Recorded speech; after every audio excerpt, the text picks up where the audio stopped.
अधिष्ठाय मनश्चायम् विषयानुपसेवते उत्क्रामन्तं स्थितं वापि भुञ्जानं वा गुणान्वितम् विमूढानानुपश्यन्ति पश्यन्ति ज्ञानचक्षुषः। बरोबर. उत्क्रामन्तं स्थितं वापि भुञ्जानं वा गुणान्वितं विमूढानानुपश्यन्ति पश्यन्ति ज्ञानचक्षुषः. तर मागच्या 3 श्लोकांमध्ये जीवाचं संक्रमण सांगितलं. संक्रमण म्हणजे एका शरीरामधून दुसऱ्या शरीरामध्ये तो कसं जातो. सूक्ष्म शरीर घेऊन जातो, अंतःकरण वगैरे, आणि मग दुसऱ्या शरीरामध्ये शरीराला घर बनवून, म्हणजे शरीराला आश्रय बनवून, अधिष्ठाय 8-9 श्लोकात तो काय करतो तर म्हणे तिथे विषयां उपसेवते, विषयांचं सेवन करायला परत तो सुरुवात करतो. आणि त्यांनी बरोबर उपकरण आणलेले आहे, श्रोत्रम चक्षु रसनम वगैरे. मला सांगितलं परत तो दुकान उघडतो नवीन ठिकाणी. एका ठिकाणी बंद झालं, आता दुसऱ्या ठिकाणी. एका शरीरात बंद झालं तर दुसऱ्या शरीरात. झोपेमध्ये आपण जातो तेव्हा दुकान बंद करतो, पण त्याच शरीरामध्ये सकाळी परत सुरुवात चालू करतो. पण मरण झाल्यावर नवीन शरीरामध्ये आपल्याला इंद्रिया बरोबर आणलेल्या आहेत. स्थूल शरीर नवीन मिळतं, स्थूल शरीर. अच्छा, तर ते कोणचं मिळेल हे त्या कर्मावर अवलंबून आहे. आपले कर्म, आपली कमाई कशी आहे. कठोपनिषदाने म्हटलेलं यथा कर्म यथा श्रुतम योनिमन्ये प्रपद्यन्ते. यथा कर्म यथा श्रुतम. श्रुतम म्हणजे ज्ञानम. मागच्या जन्मामध्ये जे काही मी साठवलेलं आहे, गोळा केलेलं आहे ज्ञान, आणखीन माझ्या काय क्रिया आहे, कर्म आहे, तर त्याचं सगळ्याचं एक हिशोब करून देव एक आपल्याला शरीर. आणि हे आपल्या हातात नाही. कोणत्या शरीरात आपल्याला म्हणजे आपला जन्म, पण हे नक्की आहे की ठरवता आपल्याला येईल की चांगलं शरीर मिळेल की नाही, ते आपल्या हातात आहे. कारण कर्म आणखी ज्ञान हे आपल्या हातात. पण अगदी नेमकं नाही सांगू शकत एक्झॅक्ट की कोणत्या कुटुंबामध्ये कोणत्या. कर्म म्हणजे पहा किती शक्तिशाली एक घटक आहे. त्या कर्माकडे आपण तेवढं लक्ष देत नाही, पण कर्मामुळेच जीवनाचं काय पूर्ण प्रवास घडत असतो. पुढचा प्रवास, त्याच्या पुढचा प्रवास, आणि हा प्रवासही थांबेले कर्माच्या द्वारे. जर कर्म चांगले करत गेलो मी, चित्त शुद्ध होईल, शुद्ध चित्ताने आत्मज्ञान होईल, आणि मग शेवटी मी या कर्मापासून मुक्त. नाहीतर एकीकडे आपण कर्माचा क्षय करतो आणि नवीन कर्म परत ओढवून घेतो, बनवून घेतो. ते संचित कर्म तुम्ही म्हणतो. म्हणजे बॅलन्स आपलं तेवढंच राहतं. परत काही पैसा काढतो पण परत त्यात पैसा टाकतो. खरं म्हणजे इथे कर्माचं बॅलन्स कसं जायला पाहिजे, कमी कमी कमी कमी हो शून्य झालं. पैसा तर ठीक आहे, पण इथे कर्म आहे. आता इथे म्हणतात 10व्या श्लोकात की ज्या जीवाचा जन्म झाला. आता 2 प्रकारचे इथे जीव आहे त्याचं वर्णन आहे एका श्लोकात. 2 कोण आहे तर म्हणे एकाकडे ज्ञानचक्षु आहे. ज्ञानचक्षुषा शेवटचा शब्द तुम्ही बघा. ज्यांनी जन्म घेऊन गुरुला प्राप्त केलं, सद्गुरूची कृपा त्याच्यावर झाली आणि त्यांनी ज्ञान मिळवलं, तर त्याला आता एक नेत्र प्राप्त झाले, दृष्टी, चक्षु, त्याला काय म्हणतात, ज्ञानचक्षु. ज्ञानचक्षु त्याला प्राप्त झाले. शंकराचार्य जे म्हणतात प्रमाणजनित ज्ञानचक्षु, ज्यांच्याकडे भाष्य आहे त्यांनी पाहावं. शेवटची ओळ, ये तो पुन्हा प्रमाणजनित ज्ञानचक्षु. प्रमाणजनित ही ज्ञानचक्षु कुठे मिळाली, कशी मिळाली त्यांना? पुणे प्रमाणाचं त्यांनी काय श्रवण केलं. प्रमाण म्हणजे काय? अनेक वेळा मी शब्द सांगितला आहे, पण हा तुमच्या मनात रजिस्टर होत नाही. प्रमाण म्हणजे परत परत मी सांगतो, शास्त्र, ज्ञानाचं साधन. रोज याचा जप करायचा. प्रमाण म्हणजे ज्ञानाचं साधन, प्रमाण म्हणजे ज्ञान. प्रमायाः करणम, प्रमाचं जे करण आहे. प्रमा म्हणजे ज्ञान, यथार्थ ज्ञान, आणि करण म्हणजे इन्स्ट्रुमेंट, साधन. आता ही भगवद्गीता प्रमाण आहे की नाही, ज्ञानाचं साधन आहे की नाही. सद्गुरू आचार्य हे प्रमाण आहे, उपनिषद हे प्रमाण आहे. हे जेव्हा मी सारखं ऐकतो दीर्घ काळापर्यंत, मग एक दृष्टी उत्पन्न होते, ज्ञानचक्षु. जसं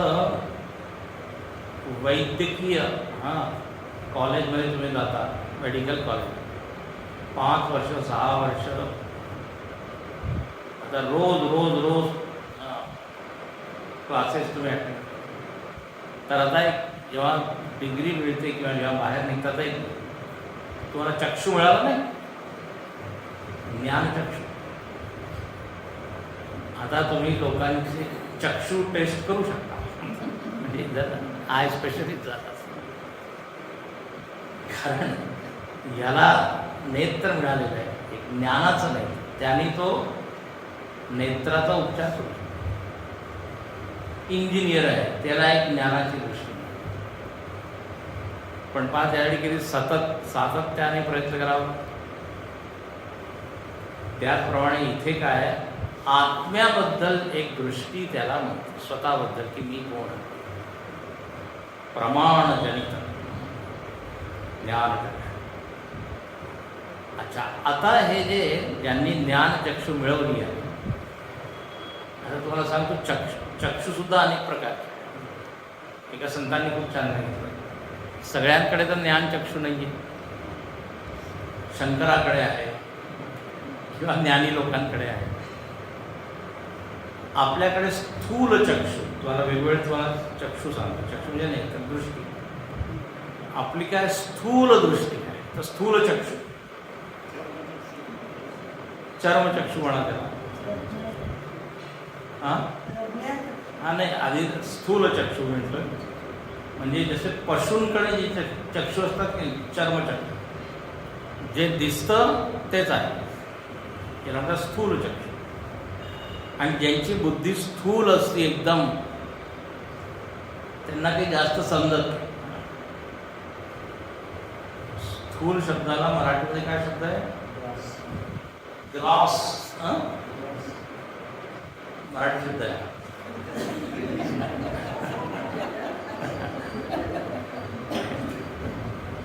स्थूल म्हणजे हे काय ढोबळ नाही,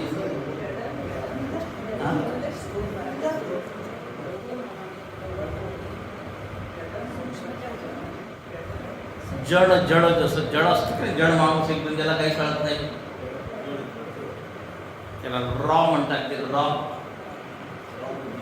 स्थूल चक्षु. त्याला किती समजवलं तरी काही तो समजू शकत नाही. जे दिसतं तेवढंच त्याला मंद बुद्धी, जड बुद्धी, तर स्थूल चक्षु.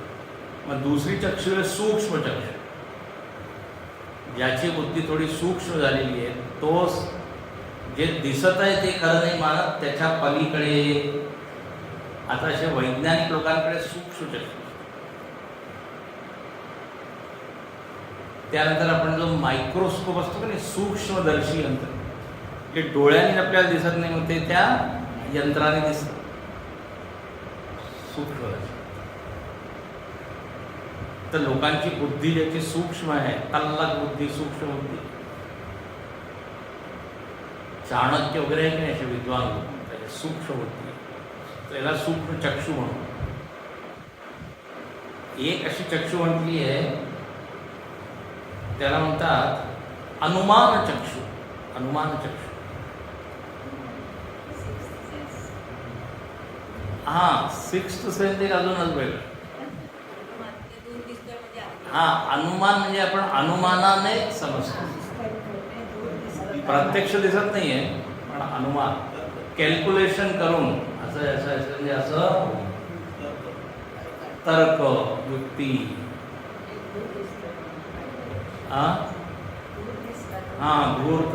दूर आहे तर मग अग्नी आहे. तर आता अनेक लोक जे तर्कशक्तीवाले असतात ते अनुमान चक्र. असे प्रमाण आहे खरं म्हणजे, वेगवेगळे प्रमाण ज्ञानाचे साधन आहे. तर प्रत्यक्ष प्रमाण, अनुमान, तर असे वेगवेगळे चक्षु. एक आहे इतिहास चक्षु. इतिहासाच्या डोळ्याने पाहतात, ऐतिहासिक दृष्टी. तुम्ही लोकांचे व्याख्यान ऐका, भाषण, शिवाजी महाराजांचं चरित्र, आता ते प्रत्यक्ष नाही आहे, पण त्यांना ते ज्ञान आहे. तर डोळे कोणते आहेत? तेवढे इतिहास, ऐतिहासिक ग्रंथ वाचून त्यांना ती दृष्टी मिळाली. इतिहास म्हणजे माहिती आहे ना, असं होतं इतिहास. गुरुदेव छान म्हणायचे, इतिहासाला इंग्रजीमध्ये म्हणतात हिस्ट्री. तर ते त्या शब्दाची फोड करायचे. हिस्ट्रीची स्पेलिंग काय? HISTORY. ते म्हणायचे हिज स्टोरी. हिज म्हणजे त्याची स्टोरी. आता रामायण इतिहास आहे, रामाची सगळी स्टोरी. तर इतिहास सुद्धा एक दृष्टी आहे, म्हणजे चक्षु आहे. त्याच्याद्वारे आपण अनेक व्यक्तींबद्दल, घटनेंबद्दल ज्ञान मिळवू शकतो. आणि आपण एकदम आपल्याला आश्चर्य होतं, अरे कसं काय तुम्हाला हे सगळं मिळेल? शिवाजी महाराज इकडे गेले, मग शहाजी इकडे गेले, मग अकबराने हे केलं. असे व्याख्यान आवडतात ना लोकांना, इतिहास. तर इतिहास चक्षु. आणि इथे जी चक्षु सांगितली ज्ञान चक्षु. जेव्हा आपण हे अध्यात्माचे ग्रंथ ऐकतो, त्यानंतर जे प्रमा उत्पन्न होते, ज्ञान, ज्याच्यामध्ये हे उत्पन्न झाले त्याला म्हणू की हा ज्ञानी आहे, ज्ञानदृष्टी संपन्न आहे. आता ठीक आहे, हे ज्ञानचक्षु. ज्ञानचक्षुष पश्यन्ति. ज्यांच्याकडे ज्ञानचक्षु आहे ते पाहतात. काय पाहतात? तर आता इथे म्हणतात की ते पाहतात माझं खरं स्वरूप काय आहे, स्वतःचं ज्ञान त्यांना सतत असतं.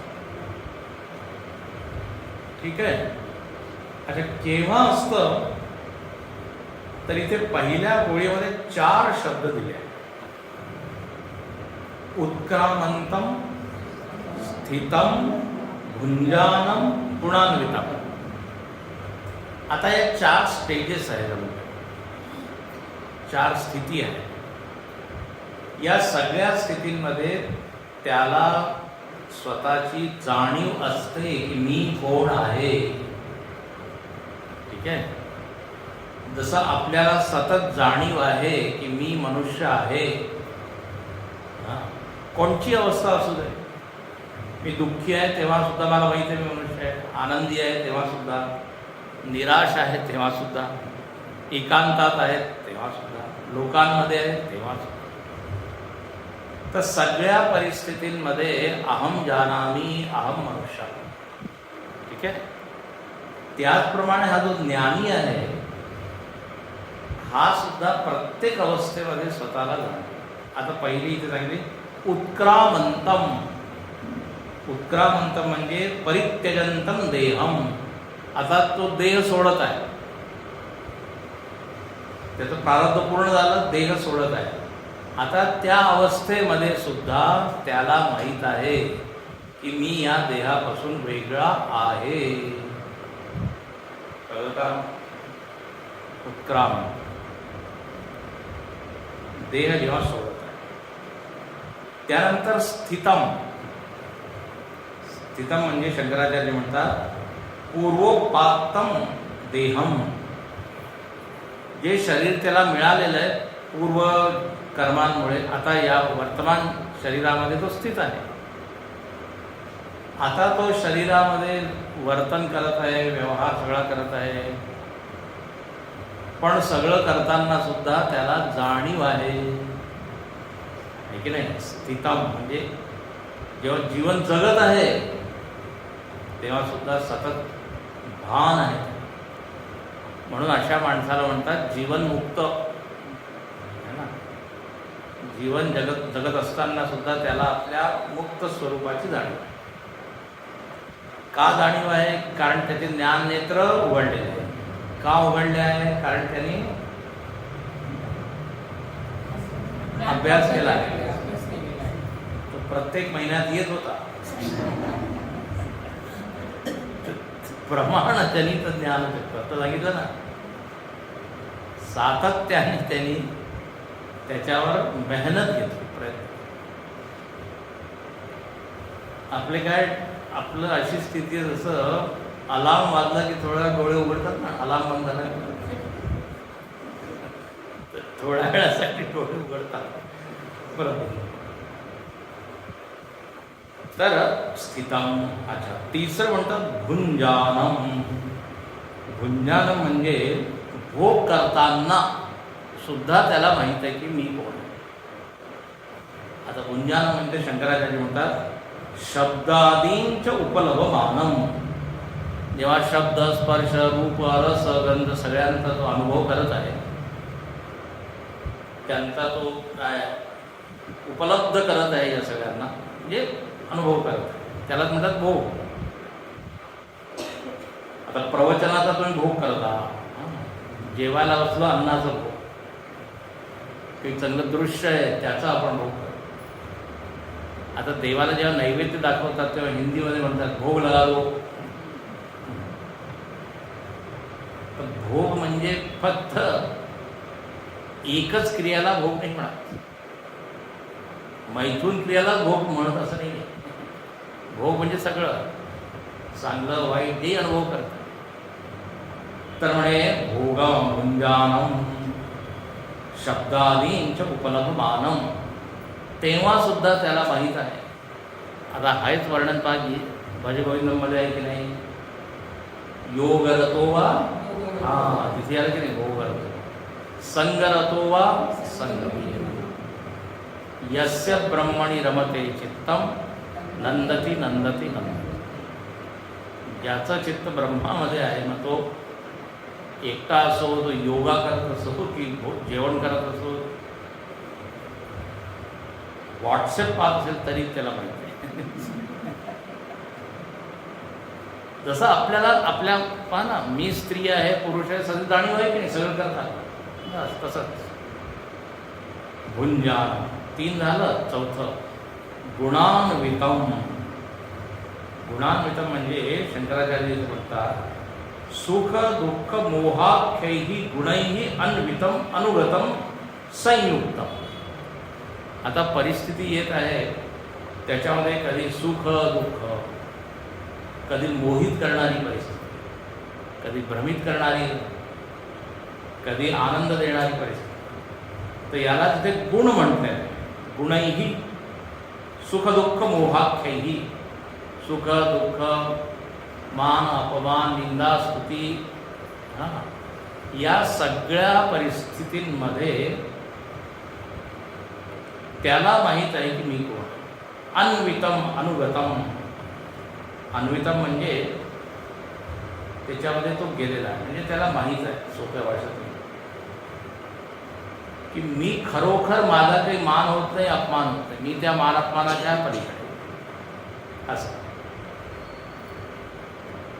म्हणजे इथे एक शब्दामध्ये जर हे चारही जर शब्द तुम्ही समाविष्ट केले तर परिस्थिती. आता हे परिस्थितीचेच नाव आहे.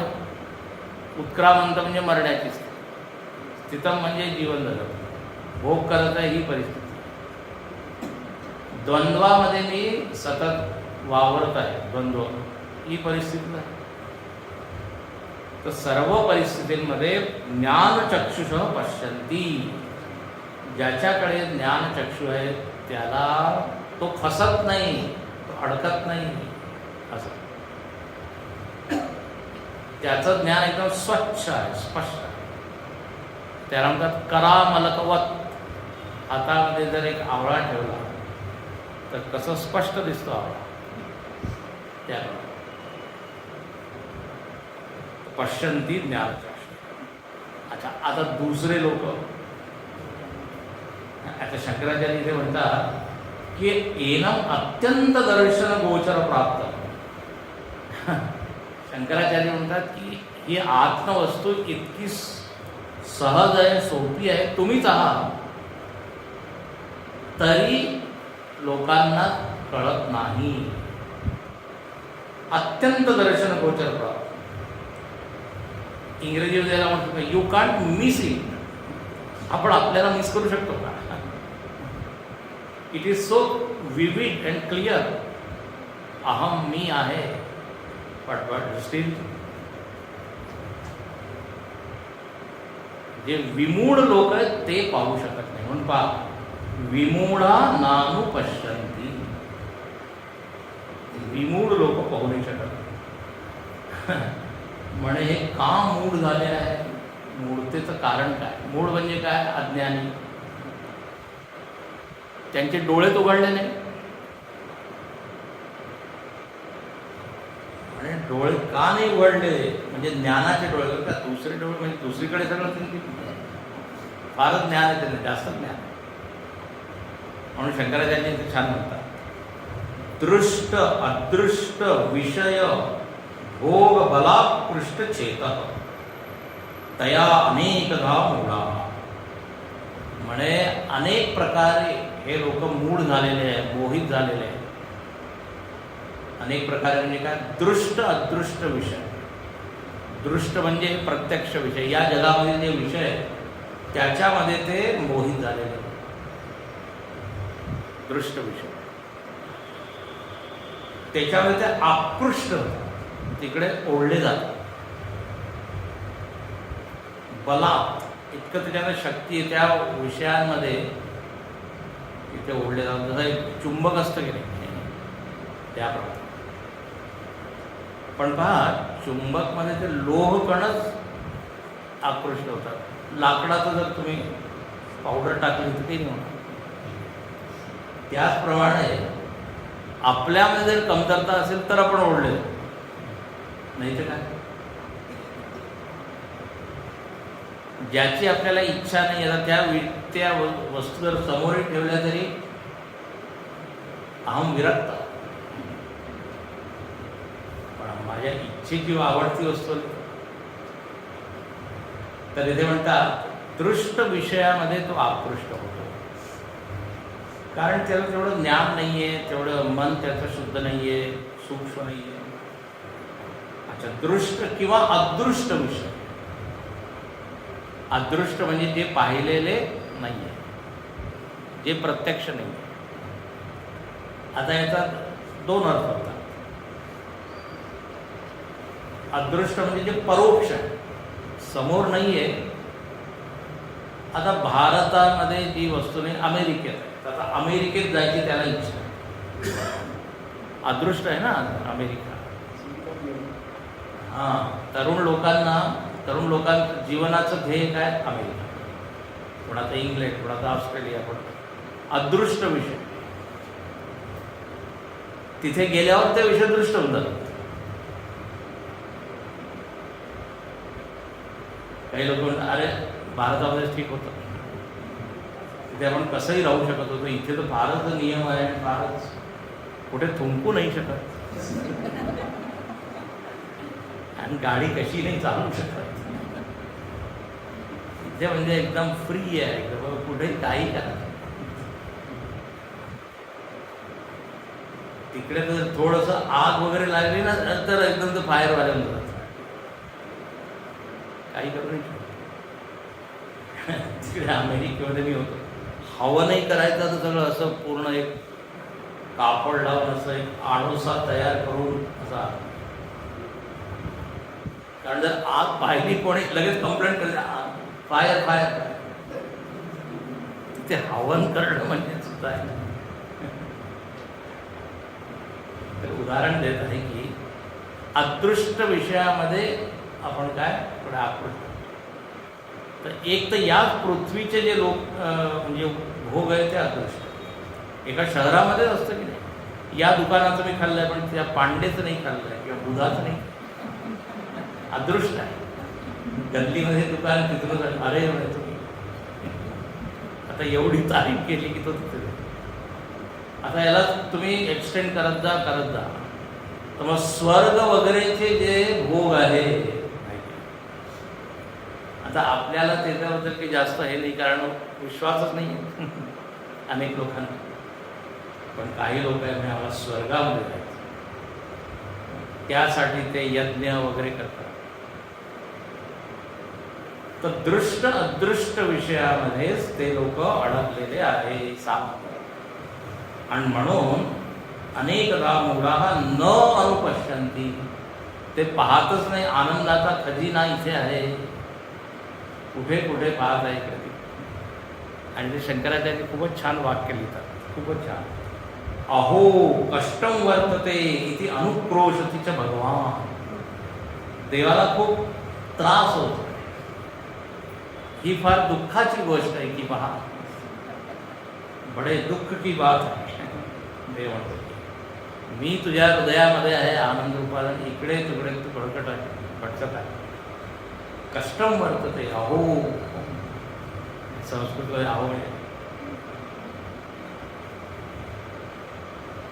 हां एक प्रकारचं काय अरे पण अरे अहो.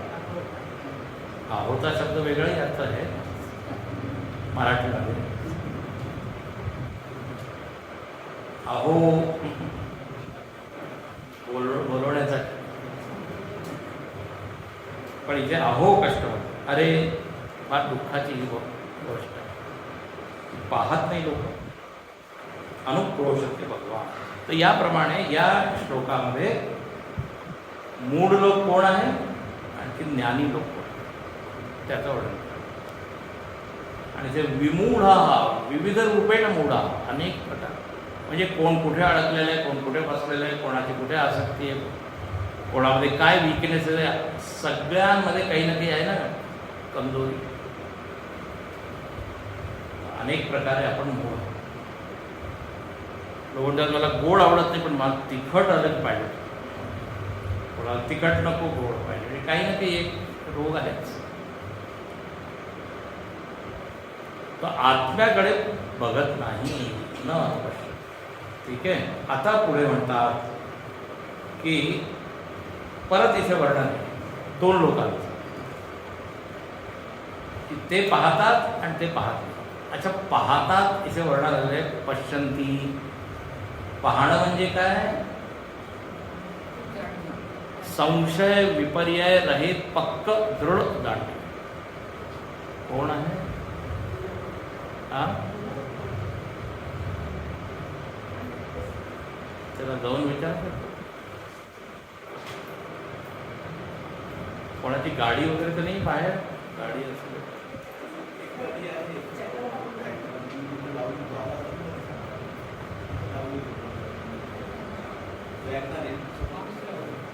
ते बहुतेक तेच पाहिजे. अच्छा ठीक आहे. 11 वर्ष. यतन्तो योगिनश्चैनं पश्यन्त्यात्मन्यवस्थितम् यतन्तोऽप्यकृतात्मानः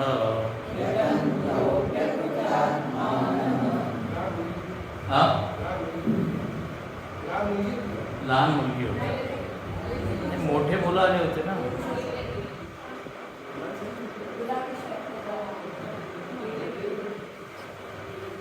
यतन्तोऽप्यकृतात्मानः नैनं पश्यन्त्यचेतसः यतन्तो योगिनश्चैनं पश्यन्त्यात्मन्यवस्थितं यतन्तोऽप्यकृतात्मानः नैनं पश्यन्त्यचेतसः. हां, आता इथे म्हणतात की पहा, कोणाला या तत्वाचं ज्ञान होतं, कोणाला होत नाही. परत म्हणे योगिनः एनं पश्यन्ति. इथे नवीन शब्द दिला. योगी लोक पाहतात. योगी लोकांना तत्वाचं ज्ञान होतं. आता इथे योगी शब्दाचा अर्थ जो आपण सर्वसाधारणपणे घेतो तो नाही. योगी म्हणजे योगासन करणारा किंवा काय सिद्धी चमत्कार तो नाही. योगी म्हणजे कुंडलिनी जागरण वगैरे ते अर्थ नाही येते. तो अर्थ नाही. इथे म्हणतात समाहित चित्ता. व्यापक अर्थ आहे. समाहित चित्ता म्हणजे ज्याचं चित्त एकाग्र होऊ शकतो अशी सामर्थ्य ज्याच्यामध्ये आहे. एकाग्र करण्याची सामर्थ्य. जर आपलं मन सुद्धा समाहित होत असेल, हा शब्द संस्कृत आहे समाहित, एका विषयामध्ये टिकवणं आणि त्याचाच विचार करणे, जर हे सामर्थ्य आपल्यामध्ये असेल तर आपण सुद्धा काय म्हणवले जाऊ, योगी. हे सुद्धा एक सामर्थ्य आहे. जिथे आपली आवड असते ना तिथे मन एकदम समाहित होऊन एकाग्र. त्यामुळे योगिनः यतन्तः, यतंत म्हणजे प्रयत्न कुर्वंत, प्रयत्न कुर्वंत, सतत प्रयत्न करत आहे. ही क्रिया कशी, सातत्य सांगायची. कुर्वंत यतंत तर सतत सराव करत आहे. आणि असे हे जे सातत्याने साधना करणारे लोक आहेत ते पश्यन्ति, एनं पश्यन्ति. एनम शब्द आहे ना, तर एनम म्हणजे याला पाहतात. याला म्हणजे कोणाला? हां, तर शंकराचार्य म्हणतात प्रकृतम आत्मानम. ज्याचं प्रकरण सुरू आहे, ज्याच्याबद्दल सांगितलं जात आहे त्याला म्हणतात एनम, प्रकृतम आत्मानम. आत्म्याचं प्रकरण, संसाराचं किंवा इतर गोष्टी, कोणता विषय चालू आहे हा सुद्धा माहीत असायला पाहिजे. माहीत असायला पाहिजे. म्हणजे कधी आपण ऐकता कुठे इकडे जातो, काय विषय चालू आहे परत त्याला आणावं लागतं. वक्त्याचं काम. तर आत्मानं, आत्मानं पश्यन्ति. अच्छा, हे योगी लोक सतत प्रयत्न करतात आणि या आत्म्याला पाहतात. अच्छा, कसं पाहतात, काय पाहतात, म्हणजे त्याचं स्वरूप काय आहे पाहतात. नाही का त्याला काही चमक, काही प्रकाश दिसतो, काय दिसतो. म्हणजे छान सांगतात अयम अहम अस्मी इति उपलब्ध.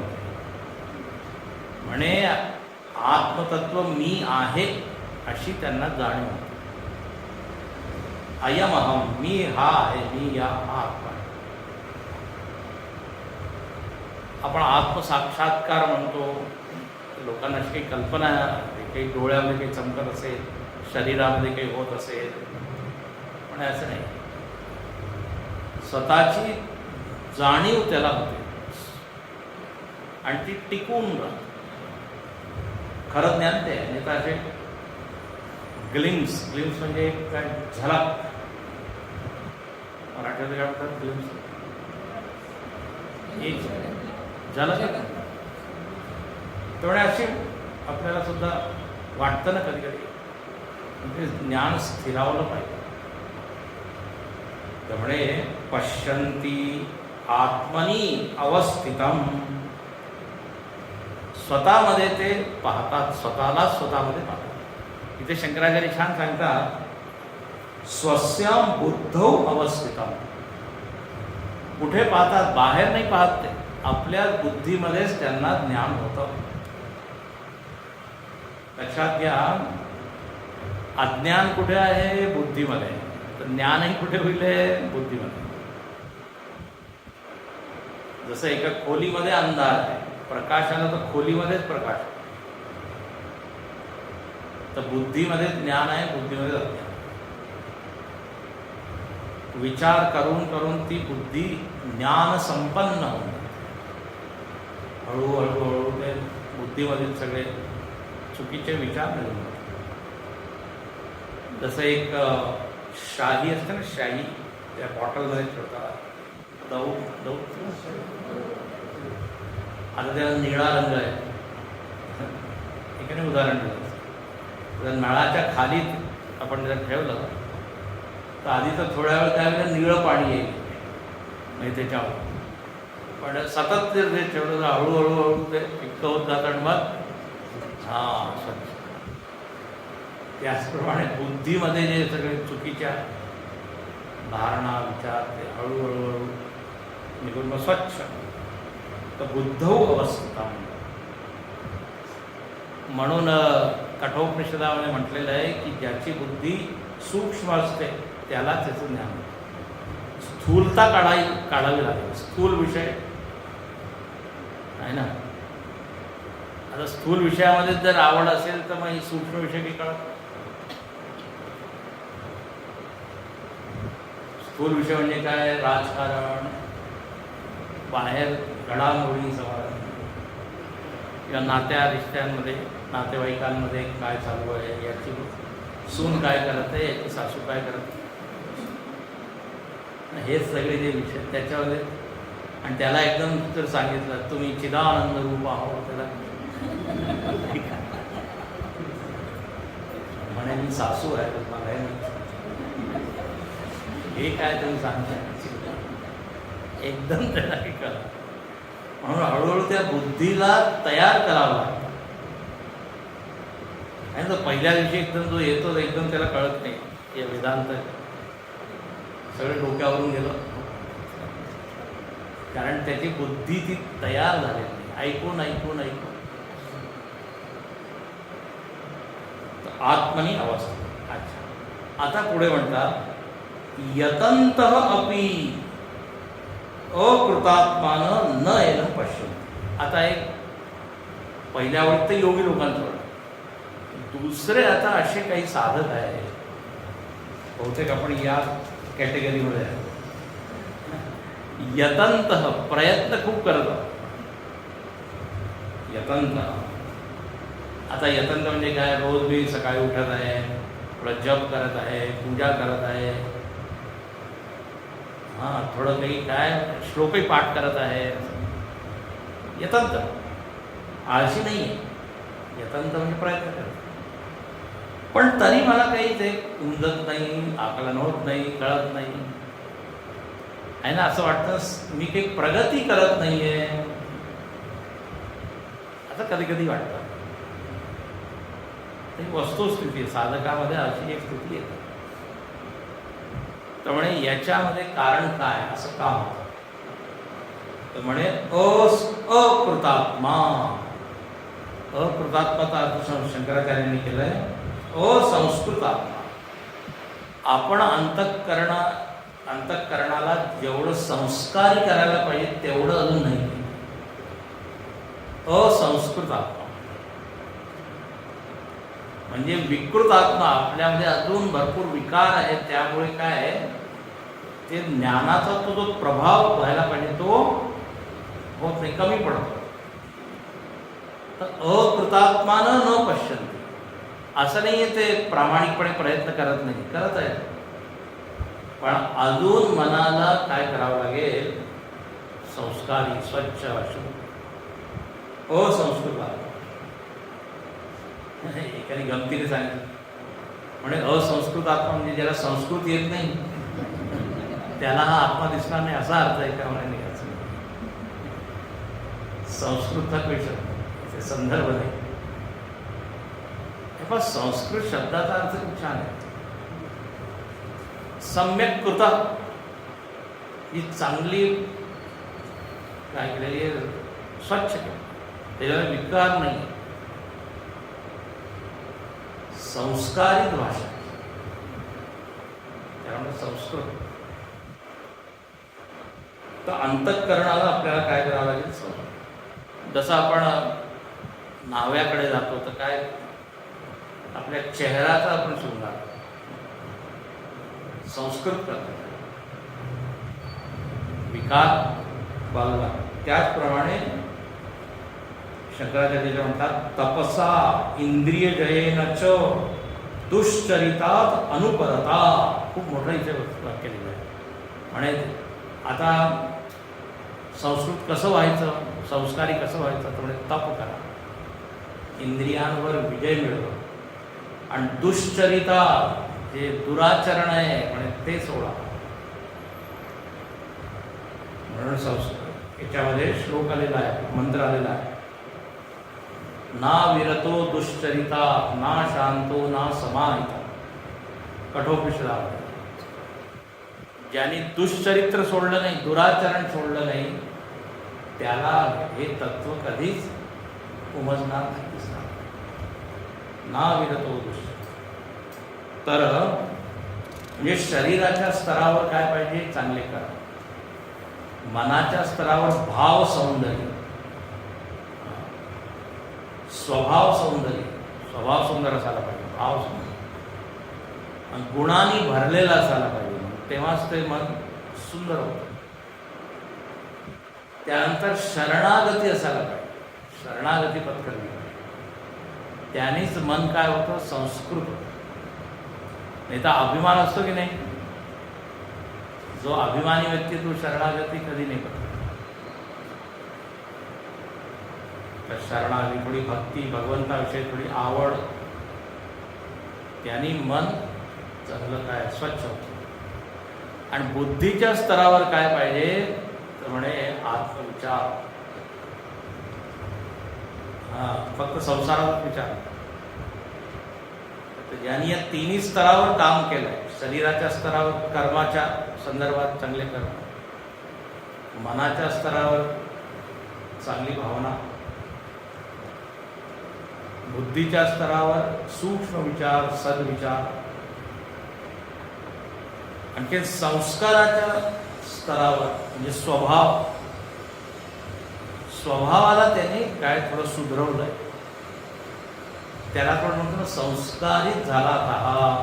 म्हणजे काय, स्वभाव त्याचा चांगला, आधी फार तापट होता, रागीट होता, आणि आता शांत झाला, त्याचा स्वभाव आता बदलला आहे. याप्रमाणे ज्याने आपल्या व्यक्तित्वाला घडवलंय असे लोक पश्यन्ति. नाही तर प्रयत्न मी करत आहे आणि आपल्या मनाकडे लक्ष देत नाही, जसं चालत म्हणजे यांत्रिक रूपाने सगळं करत आहे बरं का, करतातच. कालच पुढे सांगत होत परवा, फुलं वाहत आहेत, तर फुलं वाहिल्यानंतर भगवंताला पण मन कसं पाहिजे, शांत पाहिजे. इकडे पूजा झाली आणि मग बाहेर आला, सगळ्यांची भांडणं, वाद. तर मग भगवंताने इंग्रजीमध्ये त्याला सांगितलं, म्हणे तू फूल वाहत आहे, पण यू आर मेकिंग मी फूल. फुलं वाहून मला तू मूर्ख बनवत आहे की मी पूजा करतो. अरे खरी पूजा केव्हा होईल, जेव्हा सगळ्यांवर व्यवस्थित व्यवहार कर, नाही तर you are just offering flowers. असंस्कृत माणसाला नाही. आता रावणाने सुद्धा आपलं मस्तकच कापून दिला तर असं तर नाही. राक्षस खूप तपस्वी असतात, इंद्रिय विजय मिळवतात, पण संस्कारी नसतात. मेहनती आहे, प्रयत्न आहे आपल्याकडे असं. मी अनेक वेळा उदाहरण दिलं, दहशतवादी किती मेहनत करतात, काय तप करतात. 2-2 दिवस न खाता कुठे कुठे लपून राहतात. संस्कारी नाही. अकृतात्मान न एनम पश्यन्ति अचेतसः. अचेतस शेवटचा शब्द आहे. अचेतस म्हणजे अविवेकिना. शेवटचा शब्द कोण करा, चेतस नाही आहे. पश्यन्ति अचेतस. ई आणखीन अ म्हणून य होऊन जातं. आता एवढं तर संस्कृती आहे तसं बरोबर. अनुमान चक्षु, अनुमाना तर हे अविवेकी लोक. अविवेकी लोकांना मी दिसत नाही. याप्रमाणे 2 श्लोक खूप छान आहेत. आव्हान, कोणाला ज्ञान होतं कोणाला होत नाही, का नाही होत त्याचे. आता पुढचे जे 4 श्लोक आहे याच्यामध्ये भगवंतांनी आपली विभूती सांगितली. हे चांगले श्लोक, सगळे श्लोक चांगले आहेत. 10व्या अध्यायामध्ये एक विभूती योग आला आहे ना, त्याचं एक शॉर्ट फॉर्म छोटं ते आता इथे पुढच्या